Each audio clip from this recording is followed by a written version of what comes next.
రాజధాని అమరావతి నిర్మాణాన్ని అటకెక్కిన జగన్మోహన్ రెడ్డి గారు 2019 ముందు ఏదైతే సిఆర్డిఏ పరిధిలో అక్కడ అమరావతిని అభివృద్ధి చేయాలనే ఉద్దేశంతో తెచ్చినటువంటి మెటీరియల్స్ కానీ ఎక్విప్మెంట్స్ కానీ వాటికి సంబంధించిన వాటిని అనేక సందర్భాల్లో జగన్మోహన్ రెడ్డి గారి ప్రభుత్వం వాటిని చట్ట వ్యతిరేకంగా అక్కడి నుంచి తరలించి వాటిని సొమ్ము చేసుకొని వాటిని ఎటు తరలించారో ఆ డబ్బు ఎటు పోయిందో కూడా తెలియనటువంటి పరిస్థితి.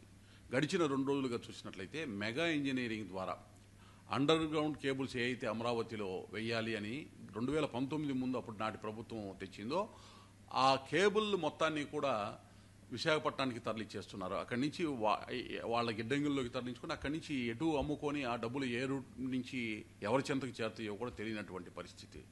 ఎన్నికలు పూర్తయి ఫలితాలు వచ్చే మధ్యలో ఇంత దుస్సాహసానికి ఒడిగట్టారంటే అవినీతి ఏ విధంగా పెచ్చరిల్లింది ఈ రాష్ట్రంలో. ఇప్పటికే మెగా ఇంజనీరింగ్ కంపెనీని ఒకసారి గమనించినట్లయితే వెలుగొండ ప్రాజెక్టును అప్పచెప్పారు, అటకెక్కించారు. పోలవరాన్ని రివర్స్ టెండరింగ్ అని తీసుకొచ్చి పెట్టారు, సర్వనాశనం చేశారు.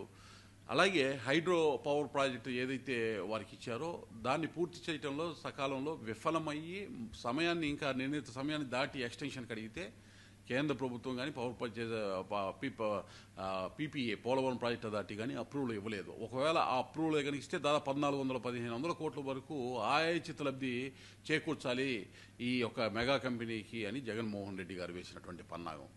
ఇక ఇటువంటి కంపెనీ ఇవాళ చూస్తే కేబుల్ని ఈ విధంగా దొంగచాటుగా తీసుకెళ్లిపోవటము, ఈ విధంగా అమరావతి ఏదైతే నిర్మాణానికి కట్టుబడి ఉంది ఎన్డీఏ ప్రభుత్వం 2024 జూన్ 4 తర్వాత అని చెప్పారో ఆ వాస్తవాన్ని తెలిసిన తర్వాత ఇంత దుస్సాహసానికి ఒడిగడుతున్నారంటే వీళ్ళు చేస్తున్నటువంటి దోపిడీ ఏ విధంగా అనేది ఒకసారి చూడవచ్చు.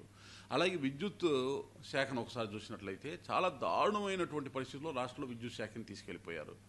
మీరు ట్రాన్స్ఫార్మర్ దగ్గర నుంచి ఎలక్ట్రిసిటీ మీటర్స్ దగ్గర నుంచి జరిగినటువంటి అవినీతి షిరిడి సాయి ఎలక్ట్రికల్స్ విశ్వేశ్వర రెడ్డి గారిని అడ్డుపెట్టుకుని జగన్మోహన్ రెడ్డి గారు చేసిన దాచిగా వేలాది కోట్ల రూపాయలని ప్రభుత్వ ధనాన్ని దోచేశారు. అలాగే పవర్ ప్రాజెక్టు ఏదైతే ఉందో వాటి ఇదే ఇండోసెల్ అనేటటువంటి కంపెనీ షిరిడి సాయి, ఈ రెండు కూడా విశ్వేశ్వర రెడ్డి ప్రమోటర్గా ఉన్నటువంటి కంపెనీస్ లక్షలాది ఎకరాలని కట్టబెట్టి దారాదత్తం చేసేటటువంటి ప్రయత్నం ఏదైతే జగన్మోహన్ రెడ్డి గారు తను లిక్కర్ మాఫియా ద్వారా శాండ్ మాఫియా ద్వారా దోచుకున్నటువంటి ధనాన్ని తీసుకొచ్చి ఈ కంపెనీలో పెట్టుబడులు పెట్టడం, వీటి ద్వారా భవిష్యత్తులో వీటికి ఏదైతే అలకేట్ చేసిన పవర్ ప్రాజెక్ట్స్ ఏవైతే ఉన్నాయో వీటన్నిటినీ కూడా అంతర్జాతీయ విపణులు అంతర్జాతీయ మార్కెట్లో అత్యధిక ధరల్లో అమ్మేసుకోవటం, భూముల్ని చౌకగా కట్టుబెట్టడం ద్వారా ఆ భూముల ధరలను కూడా ఎక్కువగా చూపించి భవిష్యత్తులో విదేశీ కంపెనీల నుంచి డబ్బుల్ని దోచుకోవటం, ఈ విధమైనటువంటి ప్రణాళికతో ముందుకెళ్తున్నారు. కాబట్టి రాబోయే ప్రభుత్వము స్పష్టంగా ఈ మెగా ఇంజనీరింగ్ మీద, షిరిడి సాయి ఎలక్ట్రికల్స్ మీద, అదేవిధంగా ఇండోసోల్ మీద ఒక కన్ను వేసి వీరి చేసినటువంటి దాష్టికాల మీద విచారణ జరిపించి ఈ అవినీతి ఏదైతే జరిగిందో ఆ మొత్తం ధనాన్ని కూడా రికవరీ చేయాలి. ఈ సంస్థలు కేటాయించినటువంటి ఏ అయితే ప్రాజెక్టులు ఉన్నాయో రద్దు చేసి సహేతుకమైనటువంటి మంచి పారిశ్రామికవేత్తలు ఎవరైతే ఉన్నారో ఎటువంటి అవినీతికి తావు లేకుండా ఉండేటటువంటి ఒక మంచి పారిశ్రామిక వాతావరణంలో మంచి పారిశ్రామికవేత్తలు తీసుకొచ్చి ఈ ప్రాజెక్టులే కాకుండా ఇంకా పారిశ్రామిక ప్రవృత్తి మిగతా ప్రాజెక్టులు కూడా ముందుకు తీసుకెళ్లాలని మేము అభ్యర్థిస్తున్నాం.